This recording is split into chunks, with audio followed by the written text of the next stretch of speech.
الرحيم. Hadirin jamaah salat subuh yang dirahmati Allah Subhanahu wa taala. Pagi hari ini bersyukur kita kepada Allah Subhanahu wa taala dikasih kesempatan untuk bisa melaksanakan salat subuh secara berjamaah, dan kita berniatkan iktikaf pada pagi hari ini sambil kita menuntut ilmu. Semoga dengan amaliyah kita tersebut Allah lipat gandakan pahalanya. Amin ya rabbal alamin. Pagi hari ini kita masih melanjutkan kajian ulumul Quran tentang bagaimana Rasulullah saat menerima wahyu pertama. Masih kita berbicara tentang bab wahyu. Kita berbicara tentang hadis yang sangat panjang sekali, hadis yang berbicara tentang turunnya wahyu pertama, yaitu yang pertemuan lalu sudah kita bahas ayat Al-Qur'annya, yaitu surat Al-Alaq ayat 1 sampai 5. Nah, pada pagi hari ini kita sedikit akan membahas tentang psikologis Rasulullah saat menerima wahyu pertama tersebut. Dari hadis yang panjang tersebut yang diriwayatkan oleh Sayyidatuna Aisyah radhiyallahu anha, panjang hadis itu ada kalimat mali laqad khashitu ala nafsi. Jadi ketika Rasulullah pulang dari Gua Hira membawa wahyu yang 5 ayat tersebut, pulang dengan rasa ketakutan, dan Rasulullah bilang kepada istrinya Sayyidatuna Khadijah, "Zamiluni, zamiluni." Selimuti aku, selimuti aku. Kemudian Sayyidatuna Khadijah menyebut Rasulullah, dan Rasulullah mengatakan, "Mali laqad khashitu ala nafsi." Apa yang terjadi pada diriku wahai Khadijah? Kok aku rasanya takut banget ya? Dan Rasulullah menceritakan bagaimana Rasulullah itu bertemu dengan sosok manusia, dengan sosok malaikat yang sebelumnya tidak pernah Rasulullah lihat, yaitu malaikat Jibril. Tapi karena ini yang pertama kali berjumpa Rasulullah dengan malaikat Jibril, dan Rasulullah merasakan ketakutan yang sangat luar biasa. Nah, ini harus kita ambil hikmah dari perkataan Rasulullah SAW yang singkat ini, mali khasyitu laqad khasyitu ala nafsi. Apa yang terjadi pada diriku? Kok aku rasa takut sekali? Kalau kita bahas lebih lanjut, kalau kita membahas psikologis Rasulullah pada saat menerima wahyu pertama, di sini ada yang namanya emosi. Moga ini tidak terlalu taklid ya, tidak terlalu keluar pembahasan ini dari Al-Quran. Karena saya teringin apa yang saya dapatkan ketika kuliah saya kan S3 itu jurusan namanya fakultasnya Ulumul Quran. Itu fakultas kuliah saya S3. Prodinya tafsir pendidikan berbasis Al-Quran. Itu di ketiga. Memang ada yang ada cuma fakultas Ulumul Quran doang. Ketika saya kuliah itu saya banyak mendapatkan hal-hal yang baru. Nah, hal-hal baru itu saya sampaikan lagi di sini. Jadi nggak apa-apa materi kuliah S3. Seperti yang pertemuan yang lalu saya sampaikan kepada para jamaah kenapa Iqra itu yang pertama kali turunkan. Ternyata ada logos, ada mitos. Itu Prof. Nasruddin sampaikan itu pada kuliahan.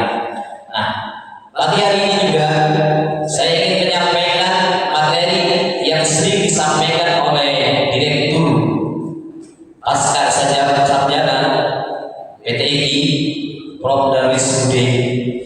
Bahkan inilah materi yang menghantarkan beliau menjadi profesor, menjadi doktor.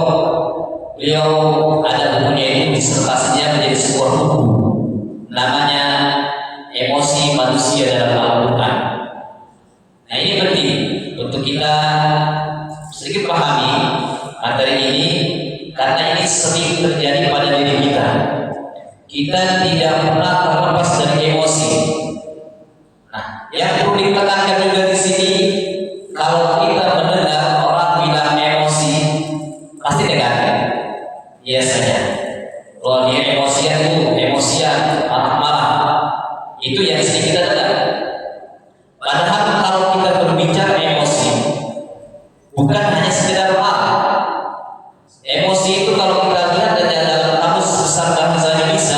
ini adalah luapan perasaan yang berkembang dan hilang secara seketika. Jadi emosi itu datang secara mendadak dan juga nanti akan hilang dengan secepatnya. Itu emosi. Dalam kajian psikologi itu emosi itu bukan hanya sekedar marah. Ada emosi senang, ada emosi marah, ada emosi sedih, ada emosi takut, heran dan kaget. Itu emosi dasarnya. Walaupun nanti dari semua itu nanti bercabang. Al-Quran banyak sekali berbicara tentang emosi. Nah, karena di sini kita berbicara tentang emosi yang dirasakan oleh Rasulullah ketika Rasulullah pertama kali mendengar wahyu dari malaikat Jibril, bertemu dengan malaikat Jibril, yang dirasakan oleh Rasulullah adalah mali laqad khashitu ala nafsi. Apa yang terjadi pada diriku? Sungguh aku ini merasakan ketakutan yang sangat luar biasa. Jadi kalau pertanyaannya emosi apa yang didapatkan, psikologis apa yang dirasakan oleh Rasulullah ketika menerima wahyu yang pertama kali, adalah emosi takut. Takut ini emosi yang sering muncul pada diri kita sebagai manusia. Emosi itu bukan hanya dirasakan oleh manusia, binatang pun ada emosinya. Karena reaksi hormon yang ada di otak ini. Kalau kita punya otak nih, kalau kita belajar neuroscience, otak kita ada belah kanan, itu otak imajinasi, ada sebelah kiri itu otak analisis, gitu ya. Otak sebelah kanan itu laki-laki lebih cepat berkembangnya. Kalau otak sebelah kiri perempuan lebih cepat berkembangnya. Makanya anak-anak SD itu banyak juara itu biasanya anak perempuan. Oleh sebab itu kita harus ikuti itu aturan pemerintah menyekolahkan anak usia 7 tahun. Apakah anak untuk laki-laki? Kalau kita sekolahkan anak SD usianya sebelum 7 tahun, terutama laki-laki, maka anak itu akan ketinggalan. Kita punya 7, belum, walaupun kurangnya masih 1 bulan, jangan dipaksakan. Mendingan lebih kita nyekolahkan anak 7 tahun lebih daripada kurang untuk SD itu ya. Karena untuk laki-laki lambat di otak ininya berkembangnya, lebih cepat perempuan. Otak anaknya lebih cepat laki-laki. Karena kalau laki-laki pikirannya main-main terus, itu laki-laki. Kalau perempuan kita ajarin di anak SD ini jadi cepat menangkap. Otak anak, otak kiri. Nah di dalamnya itu pertengahan yang dalamnya, selain di situ ada hipotalamus namanya, dan juga ada limbic system namanya. Limbic system itu di situ sebutnya dengan otak emosi yang nyambung kepada batang otak, yang di situ juga binatang namanya punya emosi itu. Makanya binatang juga ada yang sedih. Kalau kita lihat tuh potong sapi kurban, yang lainnya sudah dipotong, dia dari kejauhan udah meneteskan air mata, sedih dia. Makanya sunahnya kalau potong itu kan ditutup, biarkan yang lain tidak melihat. Karena dia juga binatang juga ada merasakan kesedihan, ada merasakan takut, ada merasa yang namanya marah, itu binatang. Sama seperti manusia. Coba di sini kita bicara emosi, tentang emosi manusia. Makanya para ahli psikologi kalau membahas tentang emosi, pasti judulnya harus ditempel-tempelin emosi manusia. Seperti Prof. Dawis, bukunya Emosi Manusia dalam Al-Quran. Karena kalau hanya sekedar emosi, bisa saja emosi itu adalah emosi pada binatang juga.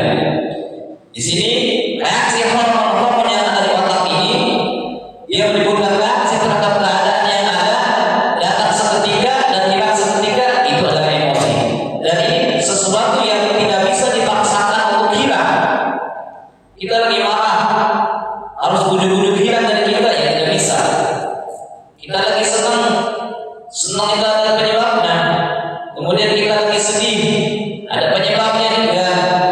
Reaksi dari orang dari sekitar kita, dan kita tidak bisa memaksakan emosi itu hilang seketika dari kita. Biarkan itu akan nanti juga akan hilang sendiri. Itu emosi. Cuma nanti ada namanya regulasi emosi.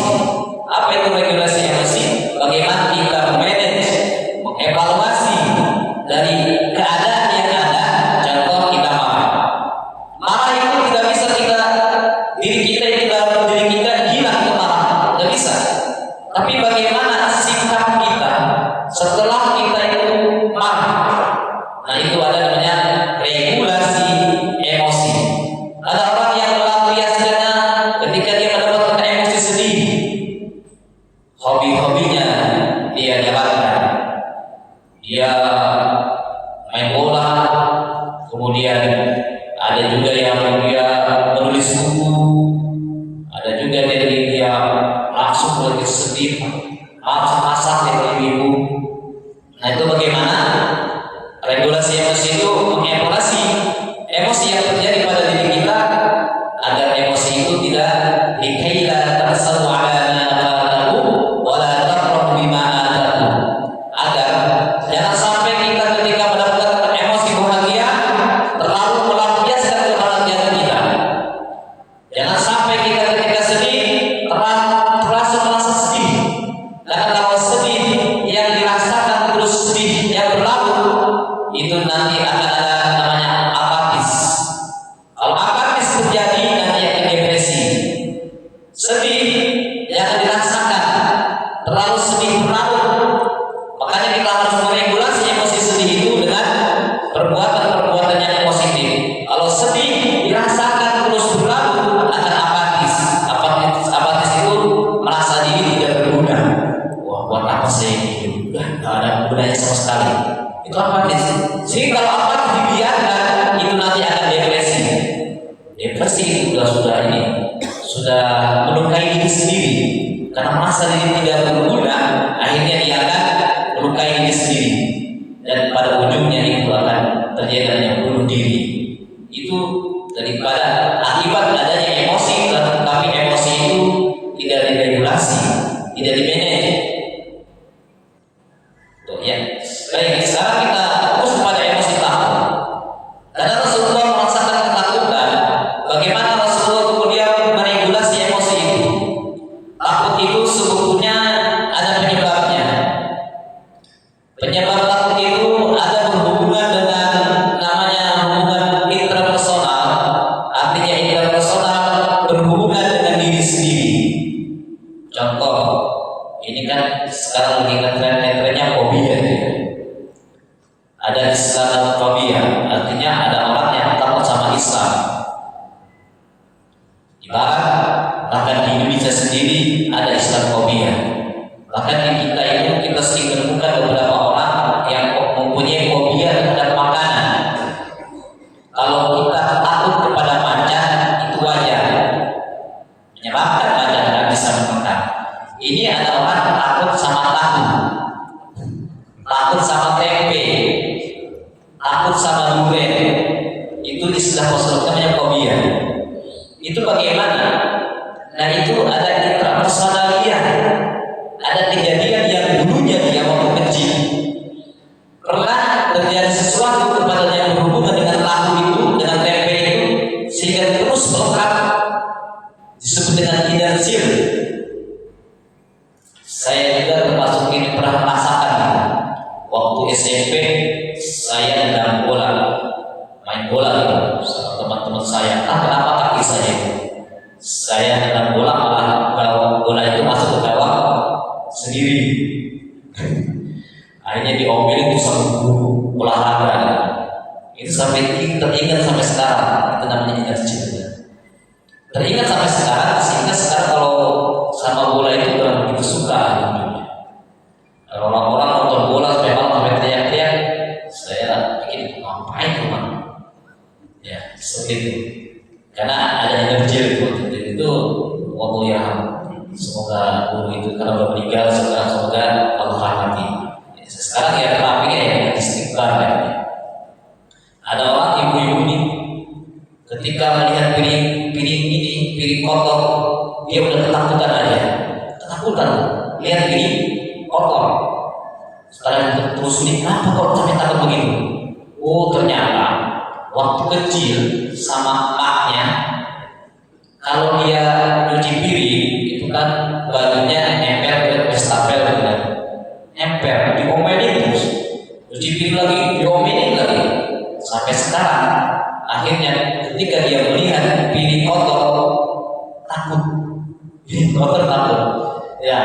Itu sebetulnya hal-hal demikian itu harus diterapi. Terapi sederhananya dengan istighfar. Tapi ada namanya korgi plus terapi. Yang bahaya lagi kan orang takut nikah. Takut nikah sehingga sudah sampai tua dan nikah lagi. Itu orang tua kalau ada anak perempuan yang usianya sudah 30 tahun belum nikah juga harus segera konsultasi ke psikolog gitu kan. Karena nanti kalau perempuan itu udah 30 tahun belum nikah itu lain. Kalau laki-laki sih masih gagah, itu masih bisa pilih. Kalau perempuan, perhatikan usia udah 30 tahun sampai 35 tahun, bahkan kalau dia sudah enjoy dengan pekerjaannya, wanita karir, sehingga lupa untuk nikah. Bahkan ada yang takut sama nikah. Itu ada energi. Ada masa kecil yang pada dirinya itu pernah terjadi sesuatu yang menakutkan sehingga menimbulkan traumatik. Nah itu dalam Al-Quran juga pernah ada itu, ada ayatnya itu yang namanya traumatik itu, energi itu ada juga. Terjadi pada diri Nabi Musa. Apa kata Nabi Musa? Walakum alayya dhanbun wa akhafu an yaqulun. Ketika sama Allah, ketika sudah gedenya, sudah berdakwah kepada Fir'aun, kepada kaumnya Fir'aun, Nabi Musa mengatakan, wahai Rabb, aku itu takut punya dosa sama mereka. Gitu kan? Oh, itu namanya energi, gitu. Traumatik masa kecil yang belum terselesaikan, sehingga kita disuruh dakwah masih tertinggal masa lalunya. Apa itu?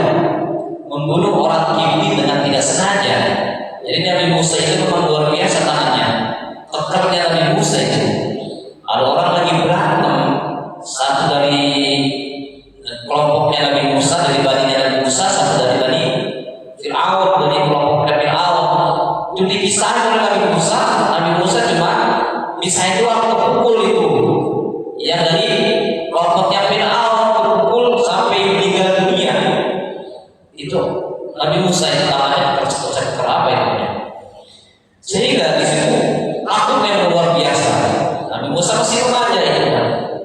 Takut dengan keadaan itu sampai Nabi Musa lari kemana arah, atau arah dikejar-kejar oleh pasukannya Fir'aun, tentaranya Fir'aun. Akhirnya lari tak tahu arah sampai ketemu dengan Nabi Syuaib di Madian dan dinikahkan oleh putrinya Nabi Syuaib. Ini setelah lama-lama bertahun-tahun menerima kikatan Taurat dan disuruh untuk berdakwah kepada Fir'aun. Apa kata Nabi Musa? Walakum alayya dhanbun fa akhafu an yaqulun. Aku tuh takut karena punya dosa dulu. Nah itu namanya energi. Sama kita juga mungkin. Orang tua kita dulu kepada kita, namanya orang tua dulu kan ada istilahnya toxic parent. Toxic parent itu orang tua yang meracuni, artinya mendidik anak itu dengan gaya penjajah, mukul lah, ngomelin, kata-kata binatang keluar semua pada anak itu. Toxic parent namanya, banyak pembahasannya itu. Nah, itu masih ingat masa lalu kita dulu. Oh saya pernah begini. Memang kita sudah memaafkan, tapi itu terus terang tidak bisa dilupakan. Sudah kita memaafkan, tapi tidak bisa melupakan. Kata anak muda diputus oleh pacarnya, saya sudah memaafkan kau dan sudah merelakan kau untuk menikah lagi, tapi terus terang itu tidak bisa saya lupakan. Itu hikmahnya begini sebetulnya. Kalau kita sesuatu kejadian itu yang tidak mengenakan sehingga menyebabkan traumatik pada diri kita, itu artinya bisa jadi muhasabah buat diri kita. Kenapa kita tidak bisa melupakan walaupun sudah bisa memaafkan? Jadi begini, wah itu nih kalau paman suami saya pulang-pulang ke rumah kok bisa suka ngambek gitu kan, suka marah-marah saya. Itu jadi kita pernah dimarahin oleh suami, kemudian nggak pernah terlupakan itu jadi pelajaran. Berarti kalau ada suami pulang ke rumah, kita harus dandan menyambut suami dengan baik. Jangan sampai pulang ke rumah kita nggak ada, harus suami ngomel-ngomel kita. Itu jadi pelajaran agar jangan sampai kita mengulangi kejadian itu. Jadi pelajaran itu traumatik itu seperti itu. Jadi kita bisa memaafkan, tapi tidak bisa melupakan. Tapi untuk memaafkannya itu hal yang sulit. Maka perlu namanya forgiveness terapi. Forgiveness terapi dalam Islam artinya terapi sistem memaafkan. Itu ada ini. Saya pernah mengikuti pelatihannya, tapi belum pernah saya praktekkan. Orang yang kena traumatik itu nanti dibimbing sama terapisnya, kamu seakan-akan ada di lantai ini. Kemudian kalau turun di atas nih, di lantai di gedung, kita seakan-akan ada di lantai 10. Turun ke lantai 9, 8, turun ke lantai 1. Kemudian di situ kita pandang wajah kita yang masih kecil itu. Kita bicara dengan wajah kita yang masih kecil itu, dan tolong saya maafkan, inilah saya. Kamu yang masih kecil, bicara di situ. Kalau memang kita pernah ada traumatiknya dengan orang tua, kita terapi di situ, turun dari lantai atas ke lantai bawah, kemudian diri kita masih kecil itu muncul kembali bayangan kita, kemudian kita bertemu dengan orang tua kita pada waktu itu, kejadian itu, di situ kita memaafkan. Berulang-ulang itu, nanti insya Allah traumatik yang terjadi energi itu akan hilang dengan praktis seperti itu. Tapi kalau dibimbing, bukan kita sendiri. Nah, itu emosi takut. Emosi takut yang kedua bisa jadi sebabnya adalah hubungan interpersonal. Kalau tadi intrapersonal terjadi pada diri sendiri, ada juga interpersonal. Apa itu interpersonal? Karena ketakutan dari sekitar kita. Ini pernah juga terjadi pada ibunya Nabi Musa. Wa auhayna ila Musa an abdi fa idza khifti alayhi fa alqihi fil yammi wa la taqafi wa la tahzani inna radduhu ilayhi wa ja'aluhu minal mursalin. Jadi ketika Fir'aun itu, waktu itu Fir'aun karena dia pernah bermimpi, mimpinya itu bahwa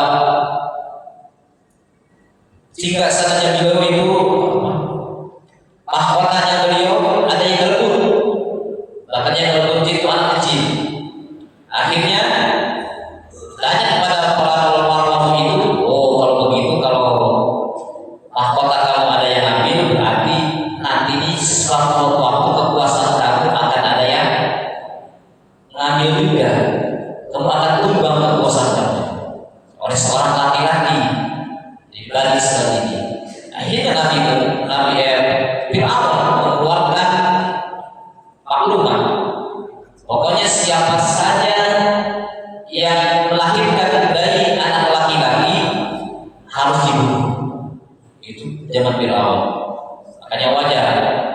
Zaman Nabi Sulaiman itu istrinya 1000. Kalau perempuan banyak sekali. Laki-laki pada dibunuhi. Itu zaman Fir'aun. Termasuk waktu itu ternyata Nabi Musa lahir. Ibunya ketika mendengar titah Fir'aun ini bahwa setiap bayi yang laki harus dibunuh, sementara dia melahirkan anak laki-laki, akhirnya apa? Takut.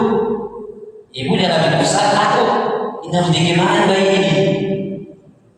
Akhirnya Allah memberikan wahyu kepada ibunya Nabi Musa, sudah hanyutkan aja ke Sungai Nil, dihanyutin. Tapi yang bahasa sungai ini jangan disamakan dengan sungai kita. Sungai ini kita kan deras airnya, bahkan bergelombang-gelombang. Kalau sungai di Mesir, sungai ini itu airnya datar, lah kayak laut enggak. Airnya datar dan ada kapal pesiar namanya. Ibu-ibu, bapak-bapak kalau pergi ke Mesir itu ada destinasi yang wajib. Kita namanya naik kapal pesiar. Di situ ada restoran, kita makan enak di situ sambil diiringi musik oleh wanita namanya goyang perut gitu ya. Untungnya waktu itu saya enggak terakhir itu. Kalau itu des terakhir itu kita pergi ke Mesir diakhiri dengan goyang perut. Akhirnya setelah itu berikutnya kita masih bisa ziarah ke, walaupun setelah itu ada ziarah ke Firaun, kita ziarah ke Firaun ya, ziarah ke Firaun. Tapi hari itu ziarah ke Firaun kita masih bisa ziarah ke Syekh Mutawalli Asy'arawi ya, dan Syekh banyak sekali wali-wali yang kita ajari. Syekhul Al-Azhar itu waktu itu setelah itu tadi piramid itu ya, itu destinasi ini. Kalau ziarah itu nggak ada justru, padahal banyak makam ulama di sini ya. Jadi sungai ini itu datang dihajatkan Nabi Musa aman, nggak terombak-ombak itu, nggak menyungkel apa, sehingga ternyata apa yang terjadi justru malah diambil oleh istrinya Fir'aun. Senang sekali. Ternyata Nabi Musa akhirnya lupa kepada titahnya dia, bahwa setiap ada bayi laki-laki ini harus dibunuh. Ternyata dia sendiri malah ambil bayi. Itu Nabi Musa. Ibunya merasa ketakutan. Takut ini karena ada hal-hal luar yang masuk pada diri dia. Itu namanya interpersonal. Ada juga takut itu namanya metapersonal. Nah ini yang di kita Islam itu takut itu konotasinya tidak jelek. Dan memang seperti itu. Yang namanya emosi itu ada kan namanya emosi negatif, ada emosi positif. Emosi negatif ini jangan diartikan jelek sebetulnya. Ada juga positifnya. Bagaimana ya? Jadi tidak semua negatif itu konotasinya adalah jelek. Contoh nih, waktu zaman corona kemarin COVID, kita dites PCR, kemudian hasilnya negatif. Kira-kira senang apa takut? Senang ya? Kan negatif. Tapi malah senang negatif. Jadi kalau istri kita dites urinnya ternyata positif hamil, itu senang apa takut? Senang. Tapi kalau ada anak muda, auzubillah min dzalik, dia kecelakaan, dites hasilnya negatif, senang apa takut dia? Senang. Jadi negatif ini juga emosi negatif itu tidak berarti jelek. Takut itu marah itu memang konotasinya jelek. Marah juga emosi itu yang harus ada pada diri kita. Itu marah, emosi marah. Jangan sampai kita nih ada istri kita digangguin laki lain, kita diam aja nggak marah, repot itu. Hibdun nasl itu harus ada. Hibdun din, hibdun mal, hibdun nasl, hibdul akal, itu harus ada. Kalau ada orang lain yang mengganggu agama kita, mengganggu anak kita, mengganggu keturunan kita, mengganggu harta kita, kita harus marah. Boleh ya, boleh. Jadi marah yang diposisikan kepada tempatnya dalam agama itu dibolehkan. Sama dengan takut. Takut itu memang harus ada pada diri kita, dan memang itu emosi, tidak akan hilang kita emosi itu. Jadi emosi-emosi yang ada pada diri manusia itu kalau memang tidak ada, itu namanya berarti manusia tidak normal. Ada orang nggak pernah sedih, enjoy aja gitu, nggak pernah sedih, tiap hari jalan terus, pakaiannya juga compang-camping, bahkan kelihatan auratnya, nggak pernah sedih dia, enjoy aja, ketawa-ketawa terus. Itu orang normal apa enggak itu? Itu emosinya kan hilang. Jadi emosi ini semua ada pada diri kita, namanya manusiawi. Rasulullah sendiri juga ada emosi ini karena manusia ada sifat basyariahnya. Metapersonal itu takut, yang metapersonal itu takut yang karena kita di dunia ini adalah sebagai makhluk Allah. Karena kita sebagai makhluk Allah harus ada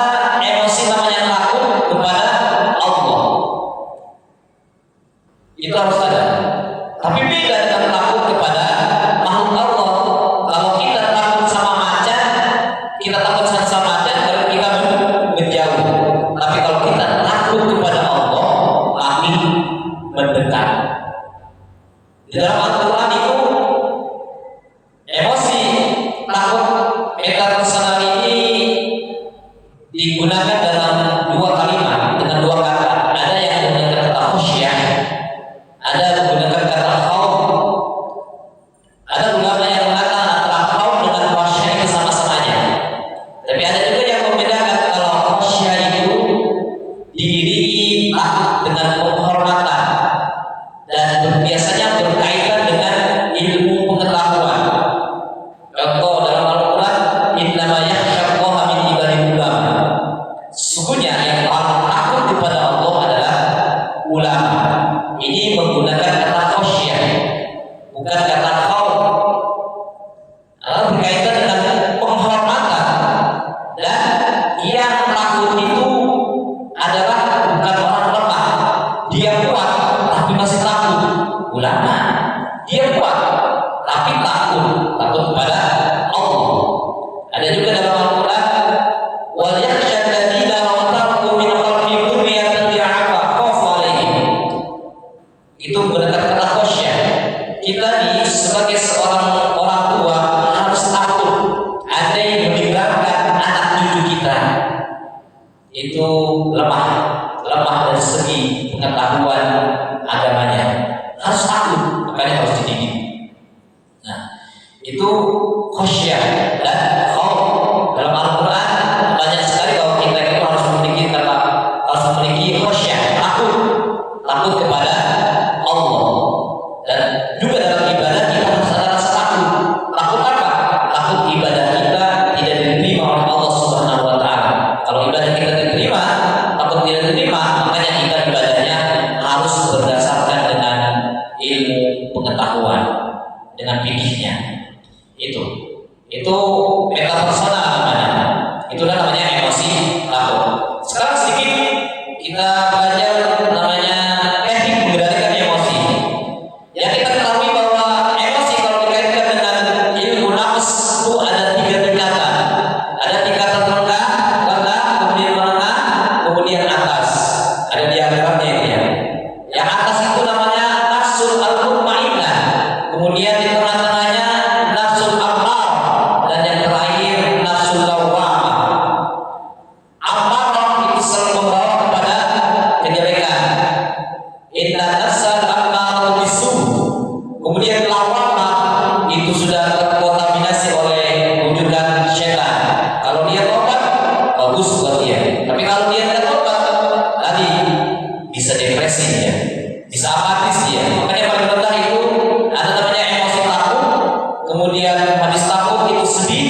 Takut yang selalu dilarut-larut akan menimbulkan kesedihan. Sedih yang dilarut-larut akan menimbulkan namanya apatis. Apatis yang dilarut-larut akan menimbulkan depresi. Kemudian di tengah-tengah ada namanya emosi marah, emosi sombong, tengah-tengah itu namanya nafsul ammar. Kemudian yang teratas nafsul mutmainnah, jiwa yang tenang. Nah, bagaimana dari depresi, dari takut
Makanya seperti tadi, tapi saya tidak suka bola. Saya terapinya ketika lihat bola harus istighfar. Astagfirullahaladzim. Dan istighfar itu hurufnya huruf yang berdesis semua itu. Jadi hormon-hormon dari dalam mulut pun bisa keluar gitu karena istighfar. Astagfirullahaladzim. Dan ada huruf jahar gitu kan, itu bisa menimbulkan hormon-hormon jalan itu bisa keluar dengan istighfar itu. Maka dalam hadis allazina al-istighfar ya Allah min kulli hammin makhraja wa min kulli dhaiqin makhraja wa ja'ala warzaqahullah min haitsu la yahtasib. Siapa yang melazimkan istighfar maka kesedihannya akan Allah hapuskan, kesulitannya akan Allah hilangkan, dan dia akan diberikan rezeki dari arah yang tidak disangka-sangka. Itulah istighfar. Jadi ada namanya manajemen emosi itu, ada namanya subversif, ekspresif, relasi. Kalau subversif itu biasanya digunakan oleh orang-orang yang wataknya introvert ya. Introvert itu orang pendiam biasanya. Makanya ketika dia marah, dia tidak meluapkan marah itu kepada orang lain. Dia tahan. Subversif ini memang bagus untuk orang sekitarnya, tapi jelek untuk diri sendiri. Bayangkan, marah ditahan. Oh itu nanti akan hormon-hormon dia akan rusak. Ada lagi yang namanya orang ekstrovert itu. Ekstrovert itu orang yang suka berbicara, yang sanguinis. Itu dia cara mengendalikan emosinya dan ekspresif. Ekspresif itu bagus buat diri sendiri, tapi bahaya buat orang sekitar. Dia marah, kalau banting meja, banting piring, semuanya pecahnya ada di rumah. Itu orang ekstrovert biasanya. Bahaya itu untuk orang lain, tapi untuk dia wrong dia rasanya. Nah makanya relasi itu namanya emosi dengan menahan tapi mengeluarkan dengan pelan-pelan. Kalau marah, memang kita tidak sampai membanting piring, enggak sampai gebrak meja, ditahan sama dia, tapi dibuka pelan-pelan dengan apa? Wasta'inu bis-sabri was-shalah. Minta tolong kita kepada Allah. Dengan apa? Dengan melaksanakan sholat, dengan kesabaran, pelan-pelan itu. Makanya Rasulullah itu kalau dia sedih, kalau nggak punya uang atau apa yang dilakukan Rasulullah? Sholat. Sedihan itu akan hilang dengan sholat. Sholat sunnah ya, sholat buka. Nah, dengan demikian bahwa apakah ada emosi itu kaitannya dengan masalah? Ada sebetulnya. Masalah itu ada matematikanya. Kalau di matematika nih, masalah sama dengan sikon plus emosi negatif. Itu masalah. Contoh, ada orang bermasalah dengan suaminya. Contohnya, bagaimana cara menyelesaikannya? Tentu mengganti emosi negatif dengan emosi positif. Tadi kan masalah sama dengan sikon emosi negatif. Itu masalahnya. Berarti kalau ada orang bermasalah dengan suaminya, cekcok gitu, berantem sama suaminya, apa yang supaya masalah itu selesai? Apa yang harus kita selesaikan? Apa yang harus kita regulasikan? Yang harus kita selesaikan adalah emosi negatifnya, marahnya. Sikonnya itu jangan berganti. Walaupun bisa diganti, ya lama. Ada orang bermasalah dengan suaminya, dia yang menggantinya, pengen menggantinya sikonnya. Apa sikon itu? Suaminya. Udah saya cerainya suami, kita cerainya suami. Lama itu selesainya.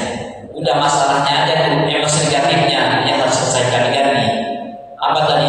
Umpama suami marah, istri marah. Marahnya itu aja di manage, dievaluasi apa penyebab marahnya dan bagaimana cara menyelesaikannya. Sehingga kalau emosi negatif diganti dengan emosi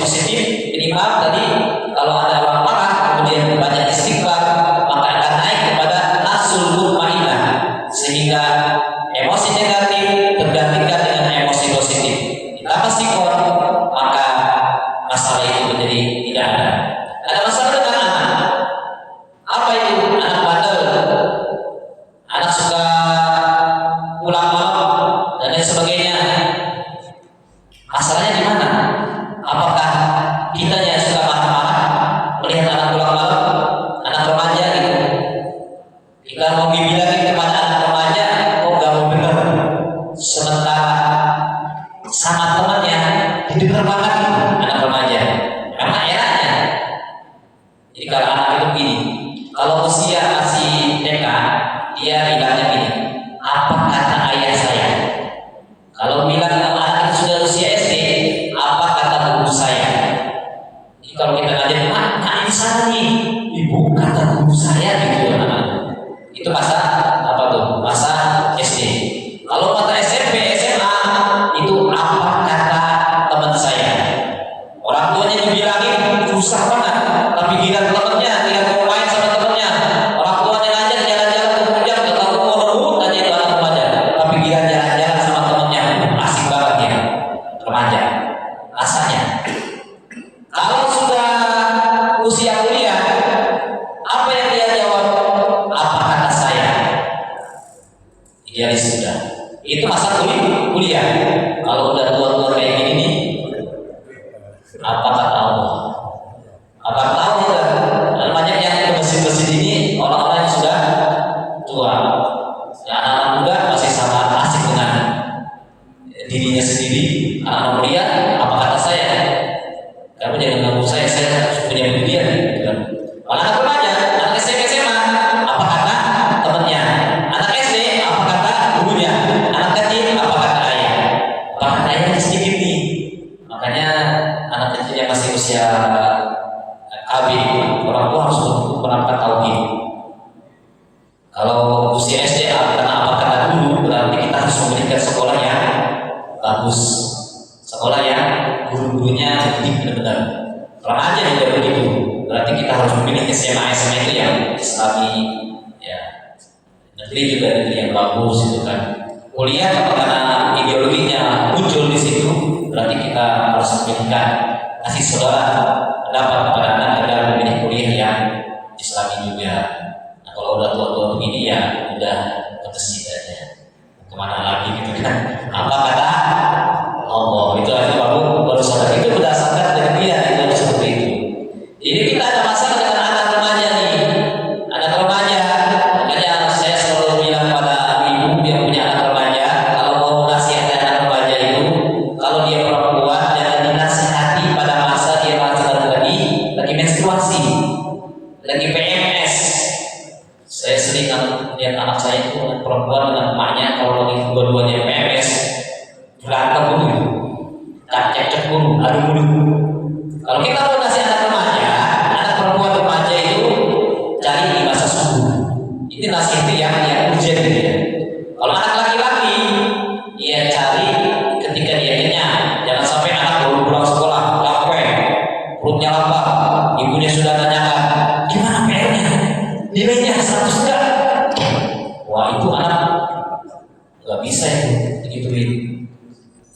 Udah capek, lapar, malah dia apa? Masuk kamar, hanya pelampiasan kepada apa? Coba anak kita baru pulang sekolah. Nah, bagaimana tadi sekolahnya? Nah, lapar nggak? Ibu siapin makan apa? Gitu kan? Entah PR nomor 10, entah nilainya ke nomor 20. Bagaimana anak itu bisa senang dulu? Ya, kita ada masalah dengan anak remaja. Yang emosinya ada yang diganti. Dari emosi marah menjadi emosi mutmainah. Sikonnya nggak bisa diganti. Sikonnya tetap anak, nggak bisa anak diganti. Makanya emosinya yang diregulasi. Sehingga kalau emosi itu diregulasi, emosi negatif diganti dengan emosi positif, nanti akan menimbulkan masalah itu hilang. Inilah mungkin Bapak Ibu sekelumit kita sebetulnya bicara tentang bagaimana psikologis Rasulullah ketika mendapatkan wahyu pertama. Dari kalimat ini khasyitu kita tahu bahwa di Rasulullah itu ada emosi namanya emosi takut. Tapi kalau kita mencermati Rasulullah, bagaimana Rasulullah meregulasi itu kan kita terlalu jauh. Rasulullah itu Muhammad Bashar Wanesa Kalbasa. Jadi saya bawa kepada yang terjadi pada diri kita aja keseharian. Mudah-mudahan dengan ini intinya tadi kita perbanyak istighfar, istirja, sabar, sholat, emosi-emosi negatif itu akan hilang sendiri. Ingat, emosi itu muncul dan tidak bisa dihilangkan, cuma perilaku kita setelah kita mendapatkan emosi itu seperti apa, regulasinya apa, tekniknya apa. Emosinya biarkan ada pada diri kita. Wajar ketika marah, wajar kita sedih, wajar kita senang, tapi perilaku apa setelah muncul emosi-emosi itu. Inilah mungkin lebih kurangnya, mohon maaf, kita tutup dengan doa penutup hadis. Assalamualaikum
warahmatullahi wabarakatuh.